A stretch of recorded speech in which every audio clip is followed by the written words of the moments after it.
उनके मन में हुई, दीक्षा लेने की इच्छा प्रकट हुई। श्री गोवर्धन में गए और उन्होंने सोच रखा था कि वही मेरे गुरु हैं, उनसे मैं दीक्षा लूंगा। और राधा कुंड पर वो महात्मा बैठे थे, उनके पास वो व्यक्ति गए और जाकर के बोले मुझे गुरु दीक्षा दे दीजिए। तो गुरु जी ने क्या प्रश्न किया, तुमको मेरे स्वरूप में क्या दिखाई दे रहा है, पहले इसका उत्तर दो तब दीक्षा दूंगा।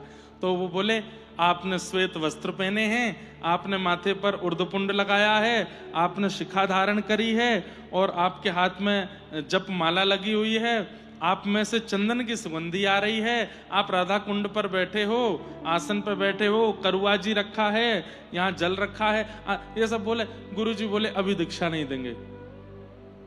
सुनो, बोले क्या, गिरिराज जी की परिक्रमा लगा के आओ और वापस लौट के आना, फिर मुझे देखना, फिर प्रश्न करूंगा, फिर जो दिखे बताना, जब तक सही नहीं दिखेगा दीक्षा नहीं दूंगा। आप गिरिराज जी की परिक्रमा करने गए, गिरिराज जी की परिक्रमा करके आए। अब उनके मन में इतनी उत्सुकता हो गई कि पता नहीं गुरुदेव के रूप स्वरूप में कुछ और होगा जो मुझे दिखाना हो। परिक्रमा लगा करके आए, गुरुदेव के चरणों में कहा, गुरुदेव परिक्रमा हो गई। बोले अब क्या दिख रहा है? तो वो और ध्यान से देखने लगे, कुछ ऐसा माला वाला होगी जो मुझे दिखी ना हो। हाँ गुरुदेव, आपने उर्ध्वपुंड लगाया है, श्वेत वस्त्र पहने हैं, शिखा है, करुआ जी हैं, ऐसे सब वस्त्र हैं, और आपने गले में सुंदर राधा नाम की जो है तुलसी माला पहन रखी है। अब मुझे दीक्षा दो। बोले सुनो, अभी पैदल लगाई थी परिक्रमा, बोला अब दंडवती लगा के आओ और फिर लौट के आना, मुझे देखना। दंडवती में लगते हैं 10-12 दिन। लेकिन उनमें इतनी उत्सुकता थी गुरु दीक्षा लेने की, दंडवती परिक्रमा लगा करके आए। 12-13 दिन में दंडवती पूरी हुई, घोंटू छिल गए, हाथ छिल गए, बड़े रोते बिलखते गुरुदेव के पास आए। गुरुदेव ने पूछा क्या दिख रहा है? संपूर्ण विग्रह का दर्शन किया, 1-2 बातें और जोड़ के बता दी, शायद हाँ ये दिख रहा है, ये दिख रहा है। जब इतने बताई तो गुरुदेव बोले सुनो, एक परिक्रमा और लगा के आओ, जाओ। परिक्रमा लगाते लगाते रोने लगे, हे श्री जी, हे ठाकुर जी, हे गिरिराज जी, हे रजरानी, कृपा करो, ऐसा क्या है गुरुदेव के स्वरूप में जो मुझे दिख नहीं रहा है? कृपा करके मुझे दिखा दो, मैं अब रह नहीं सकता, मुझे दीक्षा चाहिए। अब की बार जब परिक्रमा लगा करके लौटे और राधा कुंड में स्नान करके गुरुदेव के सन्मुख गए, गुरुदेव ने कहा देखो क्या दिख रहा है। जैसे ही उन्होंने नेत्र खोल करके देखा तो क्या पाया, गुरुदेव बैठे हैं और गुरुदेव की एक गोद में साक्षात प्रिया जी और दूसरी गोद में ठाकुर जी बैठे हैं। बता दिया गुरुदेव आपकी गोद में प्रिया प्रियतम बैठे हैं। बोले बस अब आओ, अब दीक्षा देंगे। मैं यही देखना चाह रहा था कि तुमको मेरे संग रहने वाले प्रिया प्रियतम अभी अनुभव दे रहे हैं कि नहीं। अब तुम मेरे प्रति विश्वास रखोगे, इसलिए अब मैं तुमको दीक्षा दूंगा। तो भैया ये दीक्षा का क्रम बड़ा कठिन है और गुरु के प्रति गुरु बुद्धि रखना बड़ा कठिन है। लेकिन अगर कोई दृढ़ता से इस काम को कर ले तो गुरु कृपा कर देते हैं और समर्थ गुरु कृपा करके सामर्थ्य दे देते हैं। तो गुरु दीक्षा लेने की आपकी जो ये तीव्र इच्छा हो रही है ना, इसको और तीव्रता प्रदान करो, और ज्यादा तीव्र कर लो। और जब ऐसी परिस्थिति हो जाए कि बस अब चाहे जो हो, उस दिन दीक्षा लीजिएगा।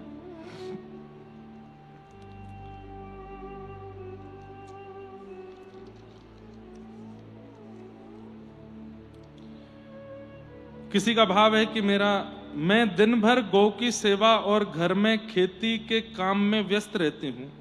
मेरे पास सिर्फ दोपहर को 1 घंटा खाली रहता है।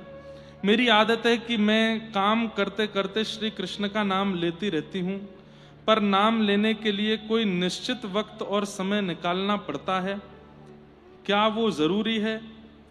अरे बहन जी, एक बात याद रखिएगा, जो बहुत इंपॉर्टेंट नहीं होता ना हमारी लाइफ में, जिसकी बहुत इंपॉर्टेंस नहीं होती, हम उससे कहते हैं ठीक है मैं समय निकालूंगा। लेकिन जो बहुत इंपॉर्टेंट होता है ना, उसको तो हम 4 काम करते हुए भी याद करते रहते हैं। अब पति है, पति उसका ब्याह हुआ, ब्याह के बाद पहली बार ऑफिस जाता है।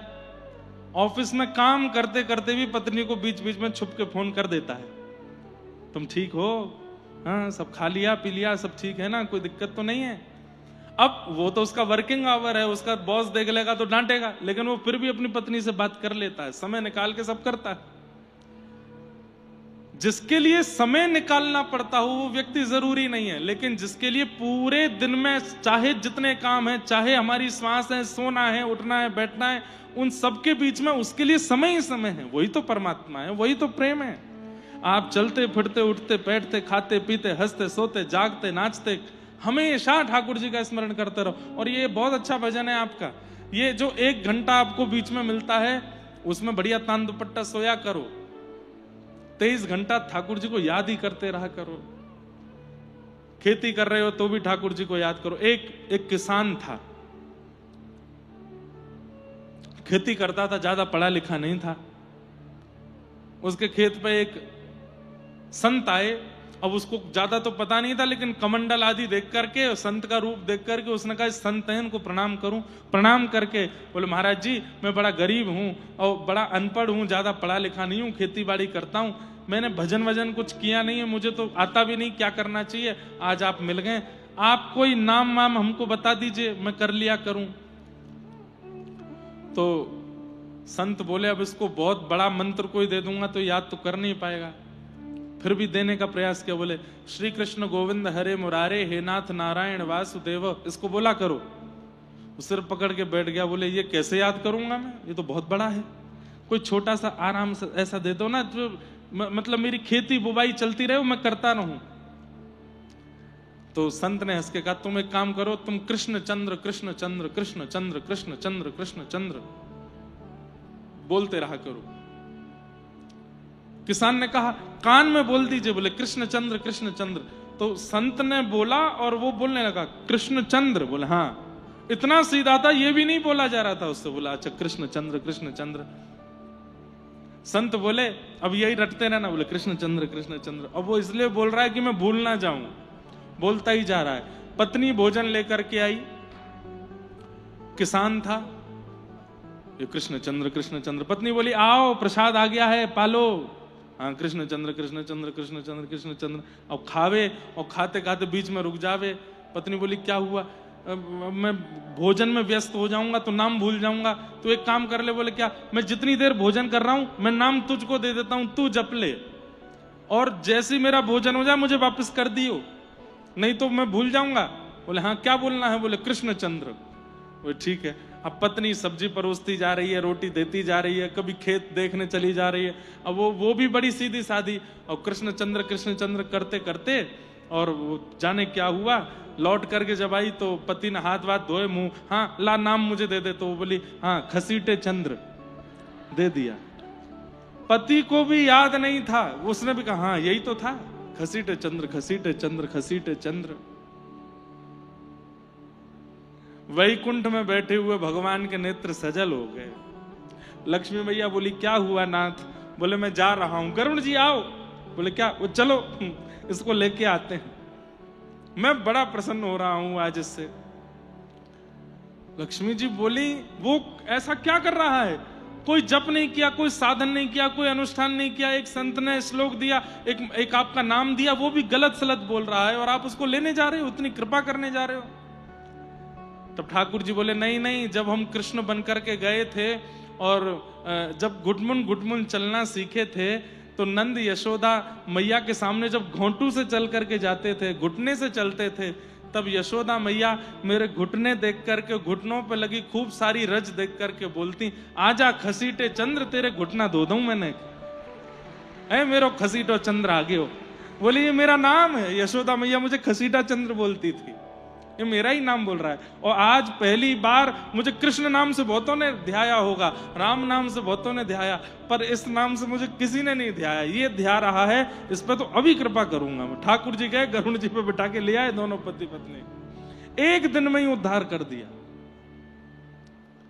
तो ये जो हैं माता जी जिन्होंने ये कहा है, बढ़िया है, खेती बाड़ी करते रहो, खसीटे चंद्र बोलते रहो आ जाएंगे ठाकुर जी। पर ठाकुर जी आ जाएं तो ये मत कहना अभी मेरे पे बहुत काम है, चले जाओ।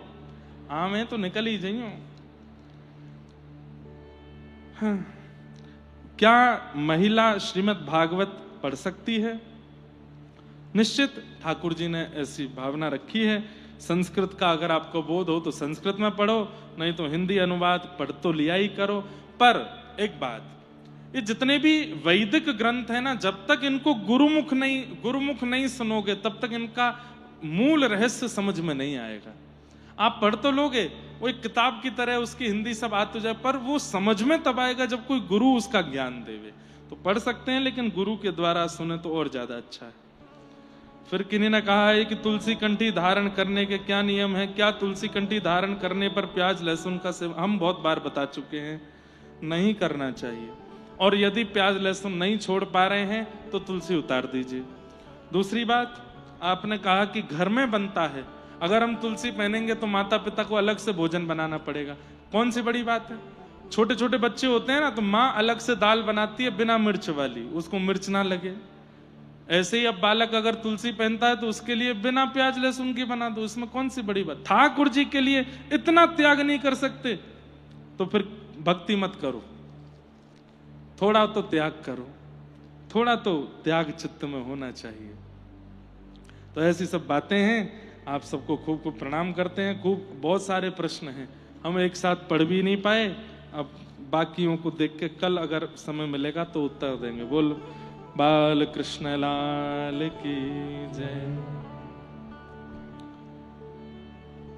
श्रीमद् भागवत जी के प्रथम स्कंद में हम लोग कल प्रवेश कर चुके थे और वहीं हम श्रवण कर रहे थे। 3 मंगलाचरणों का भाव हमने कल सुना और निगम कल्प तरोर गलितम फलम सुख मुखादमितद्रव संयुतम पिबत भागवतम रसमालयम मुहुरहो रसिका भुवि भावुकाः।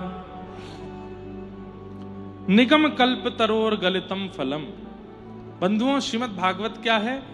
वेद रूपी कल्प वृक्ष का पका हुआ फल है, लेकिन इस फल को खाने की आज्ञा नहीं दी गई है। तो पिबत भागवतम रसमालयम, भागवत जी की कथा को पियो। पियो, पीने का मतलब है चित्त में धारण करो, अपने अंदर उतार लीजिए।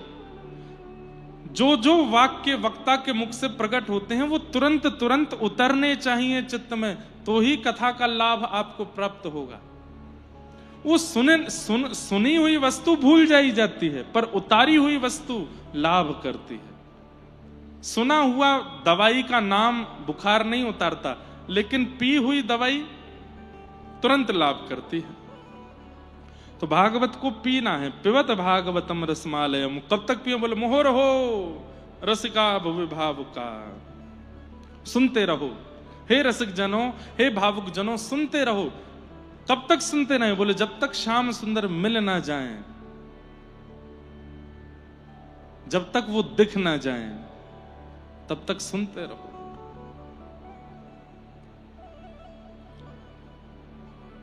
कथा कब तक सुननी है? एक बहुत पुराना एक कीर्तन हमारे यहां गाते हैं।